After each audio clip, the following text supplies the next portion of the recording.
याच्यात म्हणजे आपण तुम्हाला सांगतो फवारा सुद्धा हाणीत नाही, फक्त नुसतं नियोजन करून देतो. फवारा तिकडे गवत उपटीनं ते घरच्या घरच्या मालकीनं मालकीनं, बाकी आपण काहीच नाही, नुसतं या काम याचं मालकीनच करतो. आपण ते शेळ्या. पण यासाठीला तुम्ही सहमत आहेत ना? नाही नाही सहमत आहे ना. हा मग सहमत महत्वाचा तुम्ही विषय आणि ते ते आहे ना. आनंदी का आता तुम्ही? हो काय तुमचं करणार? कुटुंब आनंदी का? हो आनंदी म्हणजे आज इथं 3,000-6,000 रांगातील गेले असते. बरं तुमच्या गावातले तुमचे 6 ते आणि 2,000 रुपये रुटरचे. हा पुन्हा बरोबर 8,000. 8,000 आणि याचे आपलं बेड पडायचे बेडचं जाऊ द्या, पण जर कुणी जर आंतरमाशाचं आऊत 4 वर्कर पाळ्या. तुमच्या गावातले भाऊ पण हे तुमचं बघून यासारखी करायला लागले का मोडायला लागले? नाही करायला पाहिजे आपलं असं मत. बरं. पण आता तुम्ही किती जणांना सांगितलं आता पण? नाही आपण यायचं ऐकलं. नाही पण तुम्ही नाही आपण नाही सांगितलं कोणाला, आपण यायला तुमचं सांगायला म्हणणं आहे, लावत असतो बाकीच्यांकडून पटकन. नाही बाबा. नाही करा असं माणसाला सांगा ना तुमचा अनुभव काय आहे काय नाही. अनुभव तुम्हाला सांगतो, आपला अनुभव झाला बाकीच्या शेतकऱ्याला. यंदाची लागवड जास्तीत जास्ती आपल्या इथं जास्ती झाली पाहिजे, आपोआपच जास्ती होणार आहे. बरं. हो तुमचा अनुभव आल्यामुळं. हां तर नक्कीच आपण यांचं पुन्हा एकदा या ठिकाणी शेतात कापूस लावल्यानंतर काय परिस्थिती निर्माण होती किंवा पीक कसं आहे ते आपण नक्कीच बघणार आहे. आणि आम्ही वारंवार याचे व्हिडिओ तुमच्यापर्यंत पोहोचवत राहू. हो यासाठीपर्यंत सगळे व्हिडिओ पोहोचत राहू. कारण कसं आहे की हे हाडाचे शेतकरी आहेत. आता तुम्ही कपाशीचे धसकडं बघताय, तुम्ही याच्यात कांद्याचा बायोमास बघताय, तुम्ही याच्यात चियाचा बायोमास बघताय. सगळ्या गोष्टी बघून ही जमीन नक्कीची आता कनरचना पूर्णपणे सुधारली. अगदी. आणि स्वतः याची पत्नी स्वतः पाठीवर फवारा घेऊन ही प्रत्येक वेळेस तणनाशकाची फवारणी करते. कापूस येत नाही, ते कुठलाही मजूर याच्या शेतात लागत नाही. यांच्या बोलण्यावर एक गोष्ट आपल्या लक्षात आली की बाबा आज आपल्या हातामध्ये पिकांचे दर आपल्या हातात नाही आहे, मजुरीचा खर्च आपल्या हातात नाही, ट्रॅक्टरचे दर आपल्या हातात नाही, परंतु शेतीवर होणारा खर्च हा मात्र आपण नक्कीच यासाठीच्या माध्यमातून कमी करू शकतो.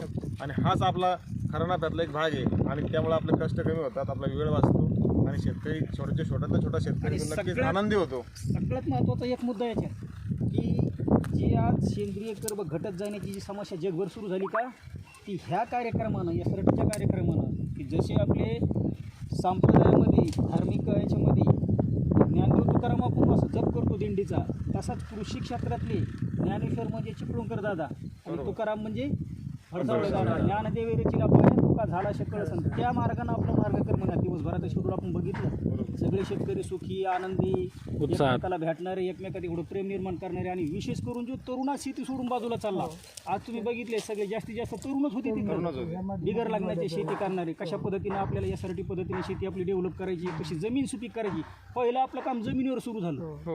त्याच्यामुळं आता पीक हे वाढणारच आहे. अजून एक मला यांना विचारायचं, विचारा आता हे जे तुमच्याकडे शेळ्या आहेत, हो त्या तुमच्या 2.25 एकर क्षेत्रामध्ये SRTवर ठेवल्यामुळं किती दिवसापासून शेळ्या चारायला लागल्या याच्यात तरी बी 10 दिवस झाले शेळ्या. हां 10 दिवस त्यांना 10 दिवस ते चारले. हां आणि 200-300 ते मेंढ्या चटलं गे बसून हे केलं. मेंढ्याला फायदा झाला ना. 2 रोज मेंढ्या बसले. हां बरं, म्हणजे जे आज शेत नांगरला असं त्यांना आज त्या शेळ्याला खायला नाही ना, आजूबाजूची पूर्ण काळी जमीन झाली ना. 10 दिवस म्हणजे जवळजवळ शेळ्या आहेत का? नाही 30-35 30-35 शेळ्या 10 दिवसापासून चारायला लागल्या, अजून काय पाहिजे? मेंढ्या चारल्या ना त्याच्यावर. हो ना. म्हणजे ते एक प्लस फायदा झाला ना. मेंढ्या चारल्या. तर धन्यवाद सर्वांचे, आज सगळ्यांना इथे येऊन वेळ दिला. विशेष म्हणजे आजचा तो सुवर्णकाळ घडून आणण्याची जी काही खटाटोप केला, जी काही मेहनत घेतली, ती ह्या 2 गवळी भाऊंना घेतली. ते दोघा भावानं, मी संभाजीनगरला गेल्या 6 दिवसापासून राहतो आणि पुंडसाहेबाला बोलून घेऊन परत आम्हाला इथपर्यंत आज दाखविलं. नंदकिशोर काळे साहेबाच्या शेतामध्ये एक खूप मोठा कार्यक्रम शेतकऱ्याचा घेतला, बघितलं. आणि आज आम्ही बाबुलतारा इथं आलो. आमच्या गावातली ही शेती पद्धती कशी आहे हे बघायलेत. आणि आपले शिंगाडे पोखरीचे शेतकरी गणेशराव हे सुद्धा आम्ही आज सगळ्यांना असं आनंदी वातावरण निर्माण झालं. आणि हा आनंद चिरकाल टिकावा आणि हे जास्तीत जास्त वाढत राहावा, कारण द्यायला गोष्ट वाढत राहते. जोपर्यंत आपण पुंडसाहेबाचे व्याख्यानं जसं जसं ऐकत चालू तसं त्याच्या ज्ञानात वाढत चालली आणि आपण सुद्धा कानाचे पडदे बाजूला करून ऐकलं. तर मग असा जाता शेतकरी आनंद करण्याचा. आणि आज यावगावनं आमची इथं ती टीम स्थापन झाली. कोणती, काय नाव तुमचं? पाणी फाउंडेशनची. तर मनानं सगळे शेतकरी मनानं एकत्र केले, जमीन सुपीक होण्याबरोबर तर आपले सगळ्याचे बीज सुद्धा आता सुपीक व्हायला लागले. ही आपल्यासाठी सगळ्यासाठी आनंदाची गोष्ट आहे आणि अशीच आपण करीत राहू इथून पुढं.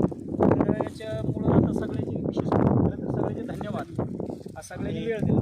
आपण सगळ्यांना यावर्षीच्या खरीप क्षेत्राच्या सगळ्यांना आमच्याकडून खूप खूप शुभेच्छा. आम्हाला पण तुमच्याकडून खरंच शुभेच्छा, तुम्हाला आमच्याकडून, आम्हाला तुमच्याकडून. आणि असंच आपण हे तंत्रज्ञान शेवटच्या शेतकऱ्यापर्यंत घेऊन जाण्याचा प्रयत्न नक्कीच.